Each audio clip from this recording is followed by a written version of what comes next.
အားလုံးပဲမင်္ဂလာပါကျွန်တော်တော့အားသာပဲဖြစ်ပါတယ်ကျွန်တော်ဒီနေ့မှာတော့ block fruit game ထဲမှာ kisu နဲ့ fruit မေးရမှာရှင်ကျွန်တော်ဖောက်သွားမှာဖြစ်ပါတယ်အမှန်တရား fruit တွေကိုမေးရပါစေလို့ဆုတောင်းပါတယ် Okay ကျွန်တော် fruit တွေမရိုးခင်ဘလို့ like and subscribe လုပ်ခဲ့ကြဖို့ပြောချင်ပါတယ်ကဲကျွန်တော်အဲ့ဒါဆိုရင်ကျွန်တော် channel ကိုသွားပြီး fruit ရိုးလိုက်ကြရအောင်ကျွန်တော်မရိုးခင်တယောက်တည်းက diamond chest ကိုကျွန်တော်သွားယူမယ်ပေါ့နော်အားရလောက်ပါဟာ Okay ကျွန်တော်ဒီမှာ diamond chest ရှိရကျွန်တော်ယူထားလိုက်မယ်ဒါမှကျွန်တော်တို့စောက်ဖို့ပဲလေးနည်းနည်းရမှာဟုတ်တယ်မလားအခုလောလောဆယ်ကျွန်တော် fruit မရိုးခင်ကျွန်တော်ညို့ဆောင်ရင်ကျွန်တော် gorilla ကိုသွားပြီးတတ်မှာဖြစ်ပါတယ်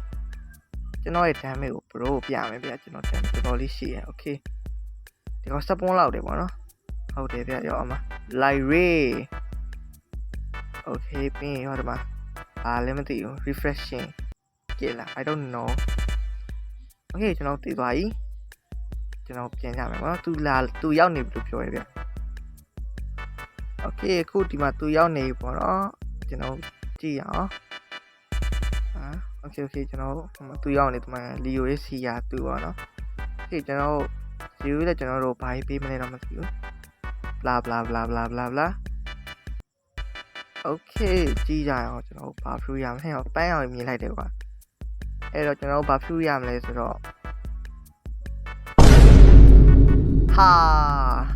ရာဘာကြီးဟာအဲ့ဒီရာဘာကျွန်တော်မှစီးပြီးသားပြီဗျာ Okay ဒါကျွန်တော်ပထမဆုံးပေါက်တဲ့ fruit ပေါ့နော်ကျွန်တော် episode 2မှာပြည့်တွေ့ကြအောင်ခင်ဗျာအားလုံးပဲ bye bye